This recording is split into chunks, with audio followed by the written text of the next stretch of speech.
After our author has named the 8 ministers who were called up to London and detained there, that in their absence the episcopal cause might be advanced, he adds, quote, "They did not separate, though then constant moderators, vote in Parliament by the Kirk, and bishops were brought in," unquote. But our author might have known that these eminent ministers were taken up to London before either constant moderators or bishops were brought in, and 2 of them, that is, Masters Andrew and James Melville, never returned to Scotland, and therefore could not sit in judicatories after constant moderators and bishops were brought in. The other 6 ministers, though they returned to Scotland, yet were confined to their own parishes and had not access to sit in judicatories. As for Mr. John Davidson, who is also mentioned by our author, he was confined to his own parish, and there is no evidence of his sitting in the judicatories after his protestation against the assembly at Dundee. Our author likewise tells us on page 177, quote, that from 1610 to 1637, Masters Robert Bruce, Andrew and James Melville, David Calderwood, Samuel Rutherford, Alexander Henderson, David Dixon, and others remained in the church, unquote. By remaining in the church, our author means that they continued in the judicatories and contended in a way of church communion. But in the several instances he gives, he writes at random. I am sorry that I must charge him so often with narrating what is neither truth nor matter of fact. As for Masters Andrew and James Melville, they never had access to contend in any of the judicatories after the year 1610. In regard, as I have just now observed, they were taken up to London in the year 1606 and never returned to Scotland. As for that great man, Mr. Robert Bruce, he was violently thrust from his charge in the year 1600 and banished the country because he had not such satisfaction about the truth of Gowrie's conspiracy as that he could with assurance give public thanks unto the Lord for the king's deliverance from it. And after this time he never sat in any of the judicatories. And though he had a liberty granted him by the king to return again to his own native country, yet he was confined first to his own house in Kinnaird, and afterwards to Inverness and other places. And in the several places where he was confined, he continued still to exercise his ministry with great success without any conjunction with the judicatories. During his confinement at Monkland, he kept 2 solemn fasts, assisted by the famous Mr. Boyd, principal of the College of Glasgow, and Mr. Robert Scott, minister there. And he died anon 1631, witnessing against the defections of the times without any connection with the judicatories. As for Mr. David Calderwood, I have reported his judgment already against joining in synods after the year 1610. This great and learned man was confined to his own parish, as also his co-presbyter, Mr. Johnston, on account of their declining Bishop Law's vindication of the presbytery of Jedburgh. Mr. Calderwood was afterward deprived by the High Commission Court, and an act of banishment was passed against him by the Privy Council. With respect to Mr. Henderson, there is no doubt that he joined in synod after the year 1610, for he was prelatic in his judgment. But our author cannot prove that he continued to sit in the said synods after he was savingly enlightened by the ministry of Mr. Robert Bruce, as is reported by our author from the Fulfilling of the Scriptures, essay, page 31. As for Mr. David Dixon, who is also mentioned by our author, he was deprived by the High Commission Court anon 1622 and confined to Turris, in the north.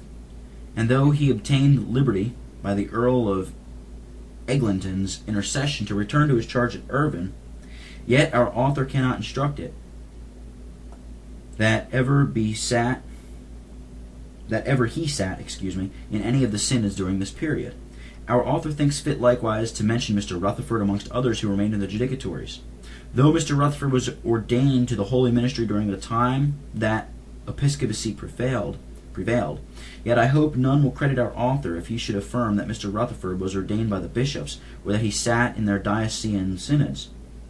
When the judgment and practice of the worthy ministers I have named is considered, as also Mr. Rutherford's known zeal against prelacy, our author's positive affirmations that Mr. Rutherford and other eminent ministers did sit in such judicatories must be held as mere calumnies until our author produces good vouchers for them, which he is not able to do. But though many of the ministers at that time did not frequent the synods, yet they continued to keep up their presbyterial meetings, and this leads me to give a short hint at the state of presbyteries before the year 1638. Our author tells us in his essay, page 47, quote, that because honest ministers attended presbyteries, therefore the king came at last to discharge them altogether, unquote. Neither is this matter of fact. The place at Calderwood to which our author directs us bears that at the present Assembly of Glasgow 1610, the Earl of Dunbar, Commissioner, produced the King's warrant to discharge presbyteries. But this warrant was never put in execution, though such threatenings were frequently used to frighten ministers into a compliance with the measures of the court. Yet, from the 1596 to the 1638 presbyteries were neither abolished nor discharged. Calderwood indeed observes that the pretended Assembly 1610, to please the king, instead of the word presbytery, designed them the ministers of the bounds.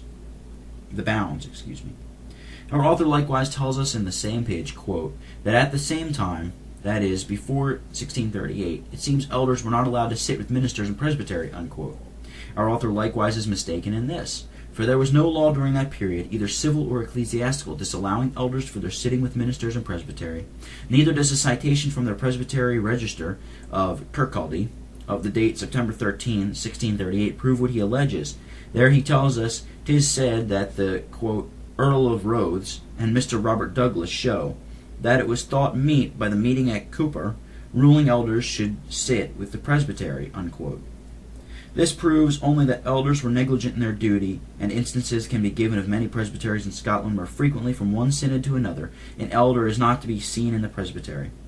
But it would be very unreasonable if we should from this conclude, it seems they are not allowed to sit with ministers in presbytery. And with respect to the state of presbyteries, the reader may take the following short account from Mr. Woodrow's history, where, in giving an account of the difference betwixt the prelates before the year 1638 and these that were set up in the year 1662, he observes, quote, "Our first prelates were not against the meetings of presbyteries in their several jurisdictions, but they continued to meet regularly, and had almost the whole church of discipline in their hands. But now there is no church power, save in the person of the bishop, and what he pleases to measure graciously out to whom he pleases," unquote. From the above account, it is evident that before the 1638, the presbyteries continued to meet regularly, and had almost the whole of church discipline in their hands. And from what I have observed, it may appear that any power of church discipline they wanted was violently taken out of their hands by the Court of High Commission, and in this case the presbyteries were not active, but passive. Mr. Woodrow adds, from the Reverend Mr. Robert Douglas's remarks, quote, that he, that is Mr. Douglas, dealt with the statesmen in the year 1662, not to discharge presbyteries, but to allow them to stand as under the former bishops, and suggested that several ministers would keep these meetings, if permitted to continue, as before, notwithstanding bishops were set up, but if pulled down and set up in subordination to bishops, no honest minister would keep them, unquote. From this account which Mr. Douglas gives, it is evident that before the year 1638 presbyteries were not pulled down, and if they did not at that time subsist in subordination to bishops, and that they did not at that time subsist in subordination to the bishops, It is a loss unto us that we have not a full and clear history of the state of the Church of Scotland before the year 1638. We have only some historical fragments from Calderwood, and we have nothing at all from the year 1624, where his history ends. If we had any distinct history of that period, I doubt not but it would appear that as presbyteries continued to meet regularly, so they likewise ordained men to the holy ministry without the assistance and concurrence of the then bishops.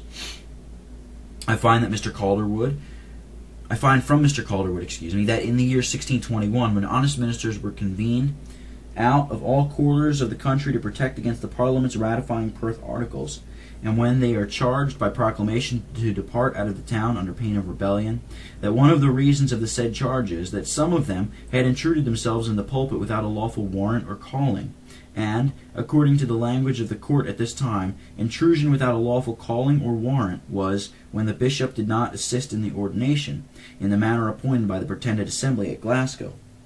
I shall only take notice of another of the authorities adduced by our author, to prove that our worthy ancestors made a noble and resolute stand against all encroachments and corruptions, but still in a way of church communion, that is, the apologetic relation, page 100, where, giving the difference betwixt the state of judicators before the year 1638 and after the year 1662, 'tis said, quote, "The case then and now differeth far, For then these judicatories were standing when the prelates were brought in upon them, and ministers were then bound to keep the profession of their rights so long as they could, etc. Unquote.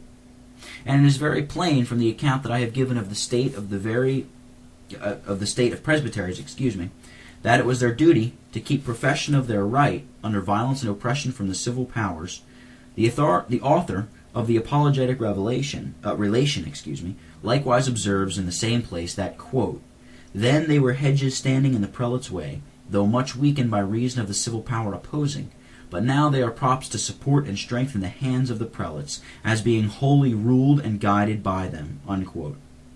But it is to be regretted that the presbyteries at present are so far from being hedges in the way of the supreme judicatory, who are carrying on a course of defection, that they are rather props to strengthen and support them, insofar as they do not duly testify against their proceedings, nor censure their commissioners, who are either active in carrying on the said course, or give not a suitable testimony against the same. Our author, to confirm and strengthen his argument against secession from the conduct of ministers before the year 1638, gives us a citation from the testimony of the ministers of Fife and Perth. Quote, then, says he, there was no separation, though, as the said ministers declare in their testimony, prelates were in high power. The service book and book of canons were obtruded, and the greatest part of the ministry carried away with the course of conformity and couching with Issachar under the burden. Unquote. But this quotation is not laid in a very fair manner. In regard, a whole sentence is omitted betwixt the first and the last part of the said quotation. According as 'tis said by our author, the reader may think that the ministers of Perth and Fife say that the greatest part of the ministry submitted to the service book and the book of canons, whereas the ministers of Perth and Fife say no such thing. And any who know the history of that time know that very few of the ministries submitted unto them. And these few either left the country at that wonderful turn in the year 1638, or were duly censured by the assembly that met that year. Yet it is true that the ministers of Fife affirm that the greatest part were carried away with a course of conformity. In regard, many did continue to sit in synods after bishops were intruded into the moderator's chair. And, in this respect, such ministers couched with Issachar under the burden. But the ministers of Fife do not say that all the ministry were carried away with the course of conformity, and therefore, for these reasons, I humbly judge that our author's quotation is so far from supporting his argument that there was no separation under that period, that it rather militates against him, and shows that there was a great part of the ministry who were not carried away with the course of conformity, and who did not contend in the way of ecclesiastical communion with the prelatic party at that time. I shall not insist further upon our author's instances from this period, when I have taken notice of the account he gives of Mr. Rutherford's case, page 14. Quote, and at that time, says he, error, particularly Arminianism, was rampant in this church, and, for writing against it in that period, Rutherford was put from his charge and sent prisoner to Aberdeen, where he was confined, as appears from his first letter. Unquote. It is very unpleasant to me that I must so often charge our author with misrepresenting or disguising matters of fact. Any that read the above words may be ready to conclude that Mr. Rutherford was censured by some church judicatory for writing against error and defending the truth. But in the letter to which our author refers, Mr. Rutherford writes that it had pleased the Lord Jesus, quote, to let loose the malice of these interdicted lords of his house, unquote, meaning the prelates, to deprive him of his ministry at Anworth, etc. The case stood plainly thus.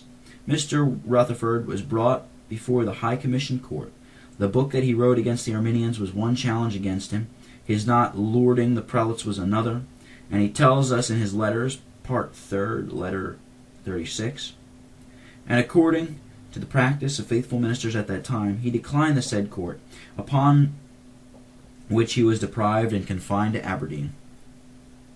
I hope it will not be alleged that this court was a judicatory of the Church of Scotland. None of the judicatories of the Church did, even at that time, condemn or censure Mr. Rutherford for his writing against the Arminians, and, however corrupt their pretended assemblies were, yet I must do them justice to own that their confession of faith agreed upon their pretended assembly at Aberdeen was both sound and orthodox, and several propositions in it are laid directly against the Arminian articles. Though our author alleges that Arminianism was then rampant in the Church, yet there is ground to fear that it is more rampant now than it was then.